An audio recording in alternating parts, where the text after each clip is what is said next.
Hi అండి. బాగున్నారా? మరి నేనైతే మీ వెల్ విషర్‌ను బాగున్నాను. మీరు కూడా బాగుంటారనే భావించి నేను మళ్ళీ మీ ముందుకొచ్చాను. ప్రతిరోజు కూడా మనం ఏదైనా వీలు కాని సమయంలో మనము ఆనాడు, ఈనాడు సమాజం యొక్క ముచ్చట్లు మాట్లాడుకోకుండా ఉంటాం కానీ, ఈ సాధ్యమైనంత వరకు ప్రతిరోజు కూడా మన కుటుంబంతో పాటు సమాజం మన కుటుంబాన్ని కూడా మనం చర్చించుకోవాలి.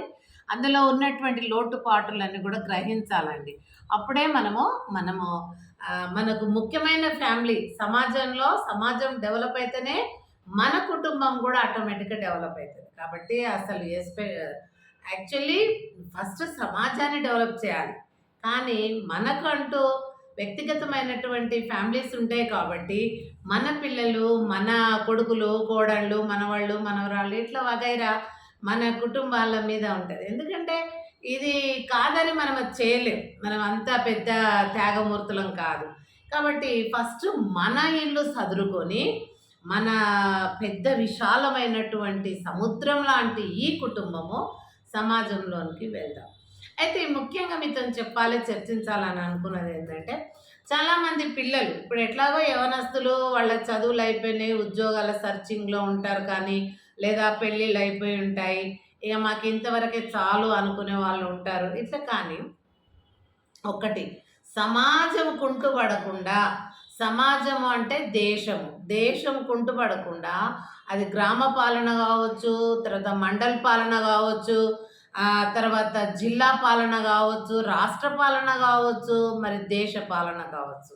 ఏదైనా మనం ఎన్నుకున్న ప్రతినిధులే మరి పరిపాలన చేస్తారు. ఎందుకంటే అందరం చేస్తామని మనము కూర్చోలేము కదా! ఎవరికైనా కొంతమందికి అప్పగించి ఇది మీరు చేయండి, మా కొరకు, మా మంచి కొరకు, మా శ్రేయస్సును దృష్టిలో పెట్టుకొని మీరు పరిపాలన చెయ్యండని మనం ఓటు ఏసి బొట్టు పెట్టి పిలుస్తామంటారు చూడండి. అట్లా బొట్టు పెట్టి వాళ్ళని కూర్చోబెడుతున్నాం. మరి మన ధర్మంలో బొట్టుకున్నటువంటి ప్రాధాన్యత మరి రాజకీయంలో ఎన్నికైనటువంటి ప్రతినిధులకు కూడా ఆ బొట్టు విలువ మరి తెలిసుండాలి. పెట్టుకోవడం ముఖ్యం కాదండి. కానీ అది ఎందుకు పెట్టుకుంటున్నాం? దాని వెనుక చరిత్ర ఏంటి? ఆ ఆచారం ఏంటి? దానికి ఉన్న ప్రాధాన్యత ఏంటి? ఎందుకు మనం దాన్ని అనుసరిస్తున్నాము? పూజలు అవి ఇవి అనే స్త్రీ కంటే తిలకము అది మస్ట్. కానీ పురుషులు కూడా పెట్టుకుంటున్నారు ఈ మధ్యన. బాగా పార్టీలని చాలా ఎక్కువగా పెట్టుకొని తిరుగుతూ ఉంటారు.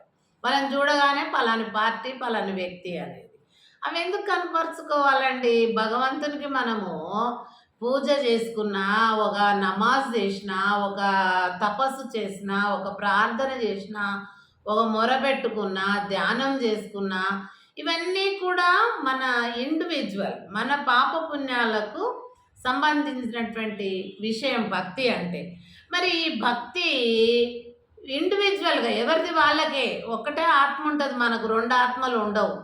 వేరే ఆత్మ కోసం మనమేమి త్యాగం చెయ్యము. అందుకని మన ఆత్మను మనము పాపం చేయకుండా దాన ధర్మంతో, పుణ్యంతో, నిజాయితీతో, నీతితో, న్యాయంగా మనము ఇతరుల కోసం ఇప్పుడు అరే మమ్మల్ని ఎన్నుకున్నారు ఈ ప్రజలందరూ. ఎందుకంటే ప్రజలందరూ పరిపాలించాలంటే ఇంకా పాలింపబడేటోడెవడు? కనుక అది సాధ్యం కాదు. వీళ్ళందరూ కలిసి మమ్మల్ని ఎన్నుకున్నారు. కాబట్టి మేము వాళ్ళ కోసమే పరిపాలన చేయాలి అని మన దేశ నాయకులకు ఉండాలండి.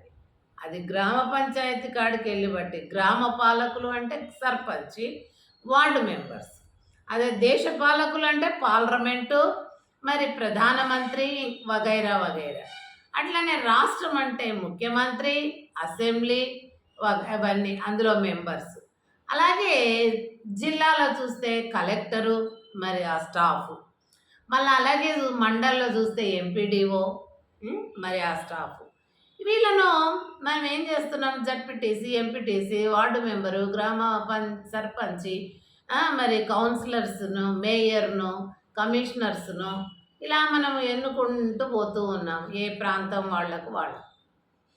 మరి వాళ్ళకు ఉండాలి కదండి. మనం నమ్మి వాళ్ళని ఆ గద్దె మీద కూర్చోబెడుతున్నాం.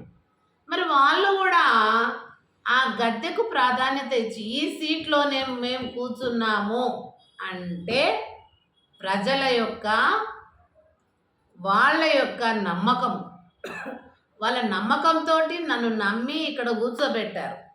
కాబట్టి నేను నా విధి ధర్మాన్ని నేను తూచా తప్పకుండా పాటిస్తా ప్రజల కొరకు అని ఆనాటి నాయకులు ఏ విధంగా ప్రాణాలను కూడా త్యాగం చేసి పరిపాలన కోసము, దేశం కోసము, ఈ సమాజ డెవలప్మెంట్ కోసం ఎలా చేసిండ్రో అందులో కనీసం సగం అన్న ఇప్పుడున్నటువంటి మరి మన నాయకులు గ్రామం నుంచి మొదలుకొని పార్లమెంటు వరకు మరి వారి బాధ్యతలు డబ్బును ఆశించకుండా, దేశ సంపదను ఆశించకుండా, వాళ్ళు కూడా తినని వాళ్ళ పిల్లలను కూడా అందరూ మనము చిన్న స్థాయిలో మన కుటుంబాలను పోషించుకుంటామో, అలాగే వాళ్ళని మనం గద్దెక్కించినాక సింహాసనం వాళ్ళ చేతిలో ఉంటుంది కదా అని చెప్పి మరి వాళ్ళ కుటుంబాలను కూడా వాళ్ళకు తగిన స్థాయిలో పోషించుకోవచ్చు.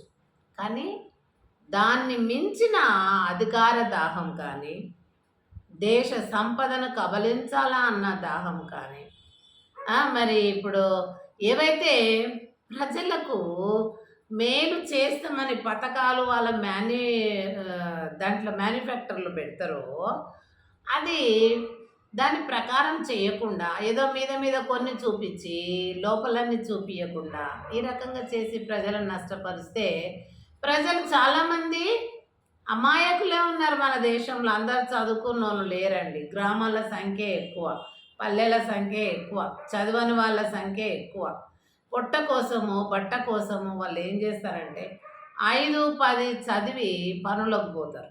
వాళ్ళు ఆటోలు చేసుకోవడమా, పొలం పనులు చేసుకోవడమా, ఇంకా ఇంకా ఇంకా ఆయా దాయా ఏవన్నా పనులు 4th క్లాస్ పనులు చేయటం అనేది మొదలు పెడతారండి. ఆ రకంగా జీవిస్తుంటే మరి వాళ్ళను మోసం చేసినట్టు కాదా? మన పాలకులు ప్రజలను తినేస్తున్నారు. అంటే మరి మనం కూడా మేల్కొనాలి కదండి. మనం మేల్కొనకపోతే వాళ్ళు అట్నే చేస్తారు కదా. అందుకని తినవానికి ఆహారం ముందట ఉంది, వాడు తింటూ ఉంటాడు. మనం అది దాంట్లో మా భాగం ఉంది అని మనం అనుకొని ముందుకు పోయి అది చూస్తే మనకు కూడా అవకాశం ఉంది. అరే వాళ్ళు నిఘబెట్టిండ్రు కాబట్టి వాళ్ళ దృష్టి ఉంది, రేపు నేను ఎలక్షన్లో ఎన్నుకోకరేమో, నన్ను ఓడిపోతానేమో అనే భయం ప్రజలది వాళ్ళకు ఉండాలి. పాలకులు మనం ఉండకుండా ఏం చేస్తున్నాం, ఏదో కొంచెము నోరు తడిపినట్టు చేస్తే కడుపు నిండినట్టు ఫీల్ అయిపోతుంది. ఏమందో నోరు తడిపితే అందరు కడుపు నిండినట్టు. ఈ నోరు తడిపినోడు, ఆ కడుపు నింపుకున్నాడు ఏం చేస్తున్నాడు, ఆకలితో అలమటించి ఆ పేదవాళ్లకు బెదిరిస్తున్నాడు. చెప్తాడు పై అధికారి ఏమని, పైన ఉన్న మన పాలకులు ఏం చెప్తారు, అరే నువ్వు ఇంత తినరా ఏదో ఇంతి అంటాడు. అని ఆయన తిన్నంత తినింత మిగిలితే ఇంత మన కాకికి ఎంగిల్ మెతుకులు చల్లినట్టుగా చల్లుతారండి. అప్పుడు ఏం చేస్తుండ్రు, ఈ చదవనటువంటి ఆ బీదరికం కూలి నాలు చేసుకుంటున్నటువంటి వాళ్ళు అదే ఎక్కువ అనుకుంటారు. ప్రభుత్వం ఇస్తుందంటే మనకు ఫ్రీగా ఇస్తుంది, ఇంకా అదే నయ్యమో, పలానా ఆయన దేవుణ్లాగా మాకు ఆ నాయకుడు అని ఇట్లా చెప్తారు వాళ్ళ అమాయకులు. కానీ ఆ దేశ మా భాగం కూడా ఉంది అందులో అని గ్రహించే శక్తి వాళ్ళకి లేదండి. వాళ్ళకి లేదు. ఎవరైనా తెలిసిన వాళ్ళు అడిగితే వాళ్ళను పరోక్షంగా ఏదో రకంగా బాధ పెట్టడమో, చంపడమో, కొట్టడమో, ఇదండి మన పరిపాలన యంత్రాంగం ఈ విధంగా ఉంది. మరి పరిపాలన యంత్రాంగం ఏం చేయాలి, ఎలా ఇది పరిశుభ్రమవుతుంది? అందుకని మరి యువత ఆలోచించాలి. వాళ్ళకింత ఎరవేసి ఏం పని చేస్తావురా, 10వ తరగతి అన్నో చాలు అని ఇటు పర్సనాలిటీ నా వెనక తిరుగు, రాజకీయంలోకి వస్తే నీకు ఏ కష్టం లేకుండా పెద్ద లీడర్ అవుతావురా, ఫస్ట్ చిన్నగానే ఉంటావు, నా చేతి కింద తర్వాత నన్ను మించిపోయేటంత లీడర్ అయిపోతావు, ఎందుకు రాగా చదువు ఏమున్నది, దాంతో ఏమొస్తుంది, ఇట్లా చెప్పి వాళ్ళను ఒక గ్యాంగుగా తయారు చేసి వాళ్ళ ద్వారా నష్టపరుస్తున్నారు. అంటే మన కన్నును మన వేలుతోని పొడుచుకునే విధంగా చేస్తున్నారండి. ఇది మన పరిపాలన, మన దేశము, మన సమాజము మరి ఈ రకంగా నడుస్తుంది. మరి ఇది ఎలా? ఇప్పుడు ఇంతకాలం అయిందే, ఏది పోతలేదు మన దేశం నుండి. ఇంకా ఎలక్షన్‌లు గానీ, ఆ పార్టీలు గానీ, మరి అధికారం ఎవరి చేతులుంటే ఉంటే వాళ్ళు ఇంకా డామినేషన్ ఎక్కువ చేసేటట్టు ఇంకోటి కొత్తది తెచ్చిర్రాళ్ళు. ఈ మధ్యన ఓ 10, 15 ఏండ్ల నుంచి మతాలు తెచ్చిండ్రండి ఇగ. ఎక్కడిదో మతం ఎక్కడిదో తీసుకొచ్చి ఇది నమ్మితేనే మీకు బ్రతుకు, లేకుంటే చావు. ఇట్లాంటిది పెడుతున్నారు. ఇదేంటండి అందరం భగవంతుడు పుట్టిస్తే భూమి మీదకొచ్చినాము. ఒకరిని పట్టుకొని శాసించడం ఏంటిది? ఒకరిని పట్టుకొని కొట్టి చంపుతా చూడు నువ్వు ఈ దేవిని నమ్ముతావా లేదా? ఈ పేరు అంటావా లేదా? చస్తావు మరి. గూండగాలను తయారు చేసి మస్తు మంది ఉన్నారు. వాళ్ళు చంపేస్తారు, కాల్ చేస్తారు, కోసేస్తారు, పొడి చేస్తారు, నరికేస్తారు.